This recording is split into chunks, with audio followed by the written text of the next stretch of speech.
Bonjour à tous, bienvenue dans l'émission Rencontre. Bien loin de la Chine, au parc Peritaïsa de Bruxelles en Belgique, se trouve le plus grand jardin chinois de l'Europe qui abrite également les pandas géants Xinghui Haohao venus de Chine ainsi que leurs enfants. Peritaïsa est pris d'assaut chaque jour par les touristes, une fantastique opportunité pour les visiteurs d'Europe et d'ailleurs de découvrir et de mieux comprendre la culture des jardins chinois. Le fondateur du parc, Eric Dombe, s'est engagé de longue date dans la coopération amicale entre la Chine et la Belgique. À travers une correspondance écrite, il a même partagé son amour pour la beauté et l'harmonie de la nature avec le président chinois Xi Jinping. C'est avec grand plaisir que nous accueillons aujourd'hui Monsieur Dombe dans ce nouveau numéro de Rencontre. Bonjour Monsieur Dombe, bienvenue dans notre émission. Oui, bonjour.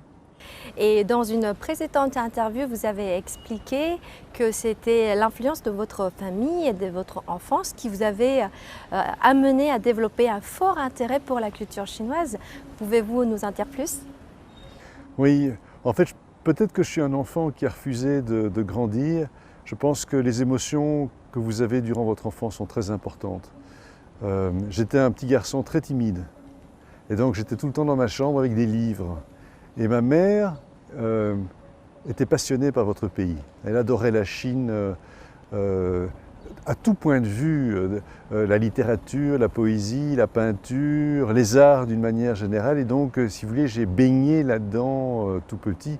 Je pense avoir lu plus tôt que la plupart de mes amis chinois le voyage vers l'Ouest. Vous savez, cette histoire du singe qui fait tout un périple, tout un voyage pour découvrir en fait les sources du bouddhisme et qui montre que nous avons chacun d'entre nous en nous une part de lumière et une part d'ombre. Et cette quête de vérité, de sagesse est une très belle histoire. C'est probablement un des plus beaux livres de la littérature chinoise et j'ai lu ça quand j'étais tout petit. Mes parents avaient également des œuvres d'art. Je me souviens d'une petite femme en Tang, de la dynastie Tang, qui me fascinait totalement. Donc c'est vrai que j'ai commencé à aimer la Chine bien avant mon premier voyage dans votre pays. Et votre premier voyage en Chine, c'était? C'était presque 20 ans. Je rêvais de construire un jardin chinois. J'avais visité à Montréal un jardin chinois extraordinaire dans le jardin botanique de Montréal. C'était la ville de Shanghai qui avait voulu offrir ce jardin et j'ai eu le coup de foudre. Et donc c'était il y a longtemps, c'était en 1997. Donc j'ai attendu 8 ans avant de pouvoir construire notre jardin chinois avec les mêmes spécialistes qui sont basés à Shanghai. Et depuis lors, presque chaque année, nous l'améliorons, nous l'embellissons, nous l'agrandissons. Et je suis justement ici en Chine pour préparer l'extension de notre jardin chinois. Et jusqu'à présent, combien de fois avez-vous déjà voyagé en Chine? Une trentaine. Et quels sont les changements que vous avez pu constater ici en Chine? Mais peut-être que je suis moins sensible qu'un autre aux changements qui ont lieu dans la ville, dans les villes, les changements au niveau des moyens de transport, des moyens de télécommunication, de cette modernisation extraordinaire de votre société, parce que fondamentalement, moi je suis un homme de la campagne. Et quand je vais en Chine, c'est surtout les paysages, les musées, les temples, donc c'est un peu la Chine éternelle qui me fascine, mais je suis quand même admiratif de l'évolution extraordinaire de votre pays. Un de mes amis mexicains était en Allemagne il y a quelques jours. L'Allemagne qui est le pays de l'automobile. Et il me disait, Eric, c'est incroyable, je suis allé dans une société de location de voitures et la voiture qu'on m'a proposée était une voiture chinoise. Une voiture électrique? Une voiture électrique. Et donc j'ai un peu hésité parce que je m'attendais à ce qu'il me donne une BMW ou une Mercedes. Et je suis entré dans une voiture extraordinaire. Et ça, c'est un signe parmi d'autres de la révolution qui est en train de se passer dans ce pays. Mais c'est vrai que moi, je suis plutôt un poète, je suis plutôt un jardinier. Donc, je suis plutôt passionné par la nature, bien entendu, les animaux extraordinaires que l'on trouve dans votre pays, mais aussi son architecture classique, ses jardins. Donc, ce qui ne changera jamais, en fait. Ce qui est devenu classique, parce que ça a traversé toutes les modes et c'est toujours magnifique. Et quand vous est venue l'idée de construire ce magnifique parc zoologique Peri-Taisa? En fait, je voulais être chirurgien, je voulais être médecin comme mon père, qui était mon Dieu. C'est un homme que j'admirais énormément. Et un jour, il m'a dit, écoute Eric, ne sois pas médecin parce que tu es tellement maladroit, tu vas tuer tout le monde. Et donc j'ai fait d'autres études, j'ai fait des études de droit qui sont des études plus faciles. Et j'étais pas heureux en fait. Mes premiers métiers n'étaient pas des métiers qui me rendaient heureux parce que fondamentalement, j'aimais la nature, profondément. J'aime les gens aussi, j'aime les cultures, j'aime ce qu'il y a de beau dans les cultures du monde. Et un jour, quelqu'un m'a proposé de visiter un ancien domaine, très ancien domaine, un peu en ruine, une ancienne abbaye. Et là, j'ai eu encore une fois le coup de foudre. Et j'ai dit, voilà, j'ai dit, je vais changer de vie en quelques jours. J'avais créé une société de conseil qui marchait très bien à l'époque. J'ai donné les clés de cette entreprise à mon associé. Je dis, écoute, continue tout seul, moi je vais faire autre chose. Et c'est comme ça que j'ai commencé à créer ce petit jardin de Peri-Taisa. Et pourquoi ce choix de construire un jardin chinois dans un parc européen? Parce que le jardin chinois est le papa de tous les grands jardins du monde. On dit souvent en Europe que les jardins anglais sont les plus beaux, mais les jardins anglais ont été énormément influencés par les jardins de Chine. Et notamment une vieille technique de paysage, quand vous avez une très belle montagne ou une pagode par exemple qui n'est pas dans votre jardin, eh bien vous orientez en fait la perspective pour donner l'impression que la pagode ou la montagne fait partie de votre jardin. C'est une technique paysagère très remarquable qui a été développée par les Chinois et qui a été copiée par les Anglais. Prenons l'exemple du Japon. Alors l'histoire du jardin au Japon, comme l'histoire du thé d'ailleurs, a fortement évolué, mais ils ont tout appris des Chinois. Quand on aime les jardins, c'est-à-dire des jardins qui sont riches de symboles, de sagesse, il faut aller en Chine. Vous vous promenez dans un vieux jardin chinois et vous marchez sur des petites pierres, vous êtes en train de vous masser les pieds sans même vous en rendre compte. Il n'y a aucun autre jardin au monde qui a cette capacité d'allier les bienfaits pour la santé, pour le corps d'une manière générale, et en même temps de toucher l'esprit et d'être beau. C'est à la fois efficace parce que ça vous fait du bien et c'est extrêmement beau. On sent un vrai amour dans votre phrase. Et alors, comment s'est déroulé le processus de construction? Alors, en fait, je savais qui avait construit le jardin chinois de Montréal, qui m'avait fortement inspiré.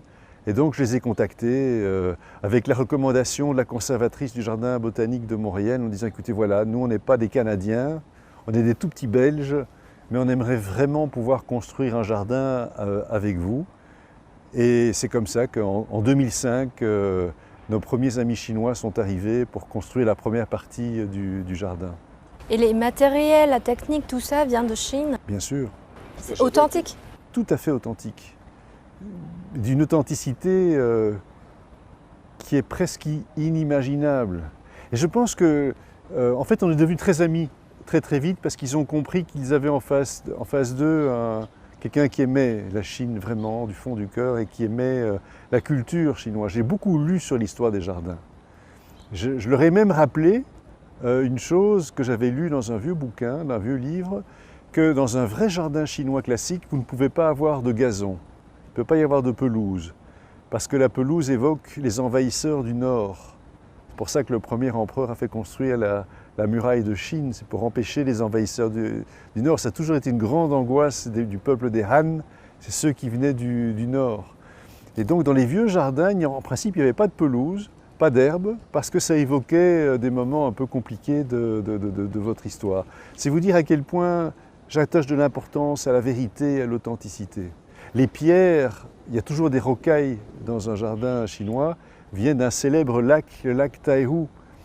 Toutes les pierres de nos rocailles viennent de ce fameux lac. Qui fait ça aujourd'hui? Est-ce que nos visiteurs font vraiment la différence entre les pierres de ce fameux lac et une autre pierre? Je n'en sais rien, mais pour moi c'est important. Il ne faut pas tricher. Quand on veut rendre hommage à la culture d'un pays, il faut la respecter et donc il faut être authentique. Et dans le jardin, on passe un moment sous une arche qui porte l'inscription Le rêve chinois. Oui, oui. Comment interprétez-vous le concept de rêve chinois? Oui, écoutez, c'est assez amusant cette histoire. Parce que donc, j'ai écrit Rêve de Chine en 2003 ou 2004, tout au début de notre projet de jardin, parce que ce jardin, c'était un peu ma preuve d'amour pour votre pays. C'était mon témoignage, ma déclaration d'amour à la Chine éternelle. La Chine qui va traverser les siècles, qui sera toujours un exemple pour le monde, par sa sagesse, par ses arts, par sa culture d'une manière générale. Et c'était très amusant en fait quand j'ai appris que votre président, le président Xi, avait également donné à sa grande vision, à son grand plan stratégique, Rêve de Chine. Lui, évidemment, il avait ce rêve pour son peuple, qui était une vision magnifique. Moi, ma vision était beaucoup plus modeste, bien entendu. C'était ma preuve d'amour pour la Chine. Et dans les deux cas, je crois, je le dis très respectueusement, bien entendu, dans les deux cas, c'est un rêve qui est éveillé. C'est un rêve que vous faites les yeux ouverts, parce que vous croyez qu'il va pouvoir se réaliser. Et que pensez-vous de ce rêve chinois et de la prospérité de Chine qui donne des opportunités au développement mondial? Je pense qu'elle est fortement méconnue. Vous savez, on a peu le temps de s'exprimer en public, alors autant dire exactement ce qu'on pense. Je pense que malheureusement, les efforts extraordinaires que la Chine fait, notamment sur le plan de la conservation de la nature, avec la création de ces gigantesques parcs nationaux. Je calculais d'ailleurs ce matin avec un haut responsable de l'administration des forêts qu'en fait les parcs qui ont déjà été créés représentent 30 fois mon pays. C'est 30 fois la surface de mon pays. Donc les efforts qui sont réalisés en matière de conservation sont tout à fait exceptionnels. Et je pense que les Européens, les Occidentaux, ils devraient ouvrir les yeux et essayer de comprendre ce qui se passe réellement dans votre pays, ce désir d'harmonie sociale, je pense, qui anime votre président et ses collaborateurs, et les efforts tout à fait impressionnants qui sont faits pour la protection de la nature. Je crois d'ailleurs sincèrement qu'en termes de moyens humains et en termes de surface, aucun autre pays n'égale la Chine aujourd'hui dans ce domaine. Alors quels sont les retours, les commentaires des visiteurs de ce parc? Mais quand j'ai créé le parc, la partie chinoise de notre parc, c'était donc en 2005.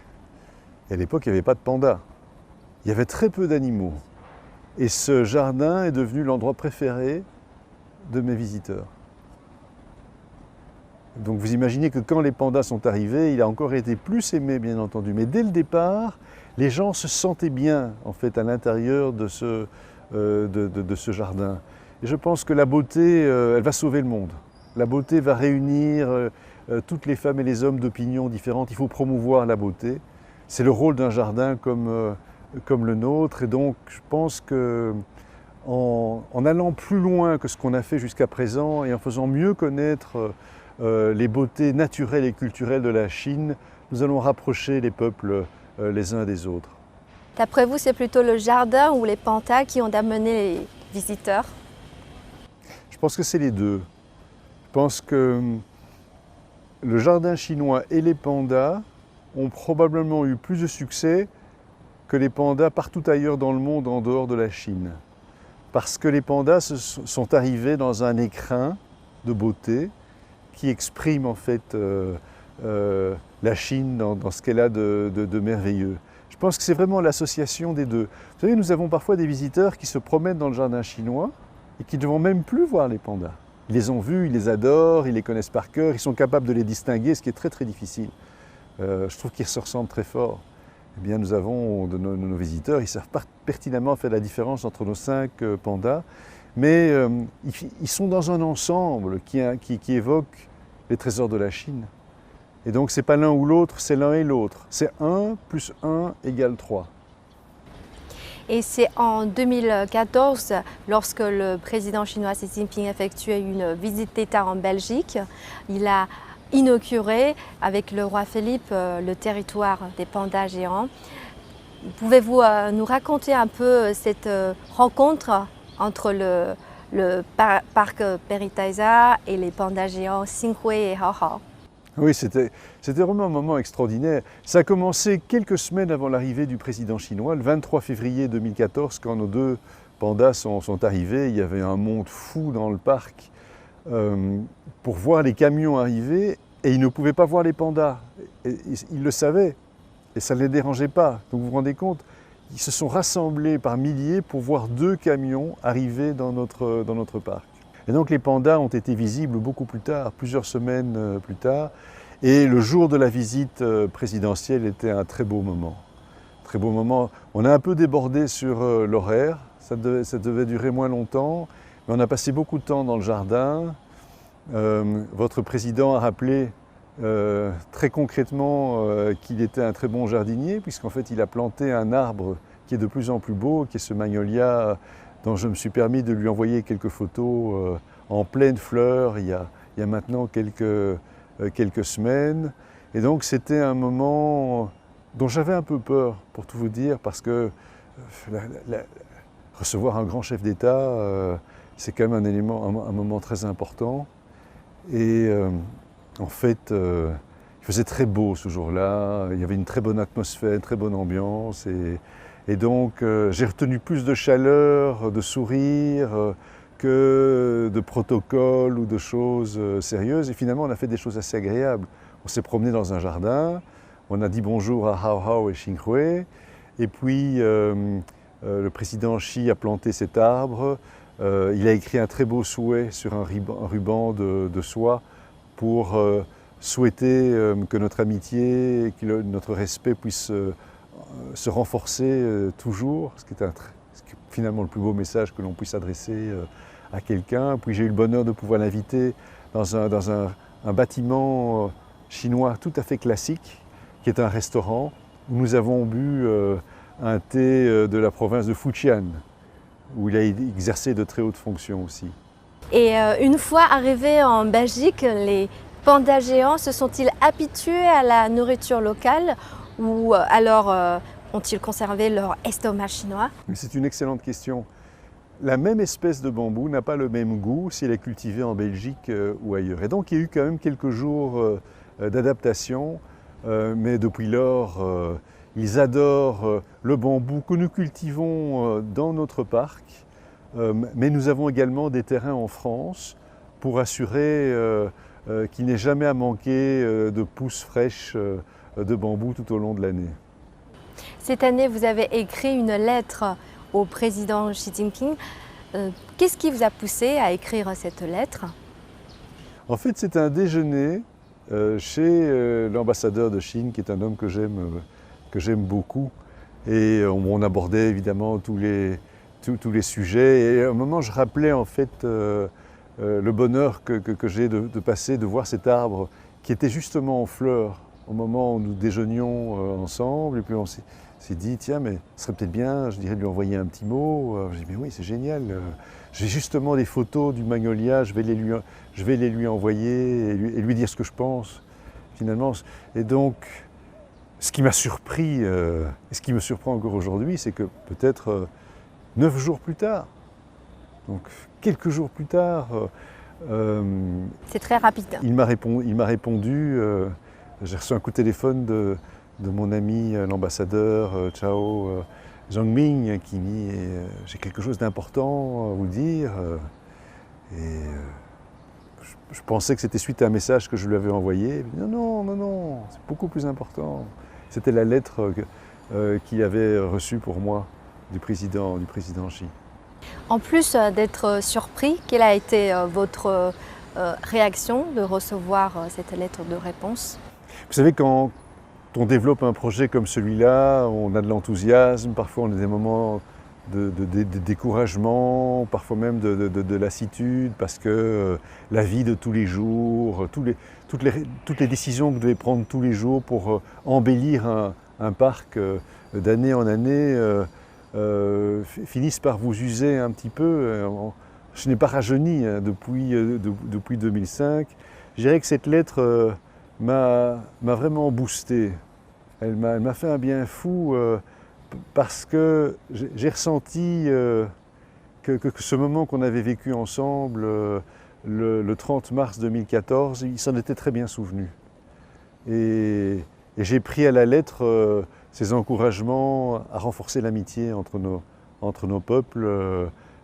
Ça a vraiment boosté ma créativité et c'est très vraisemblablement la raison pour laquelle je suis en Chine ici aujourd'hui, en reprenant des idées anciennes en fait, que j'avais abandonnées et que je voudrais maintenant réaliser avec la construction d'un jardin, enfin pas d'un jardin, pardonnez-moi, mais d'un village traditionnel chinois. Le jardin, il existe déjà, mais je veux montrer en fait le caractère complémentaire entre la nature qui est symbolisée dans un jardin et les relations sociales parfaites qui sont symbolisées dans un beau village chinois.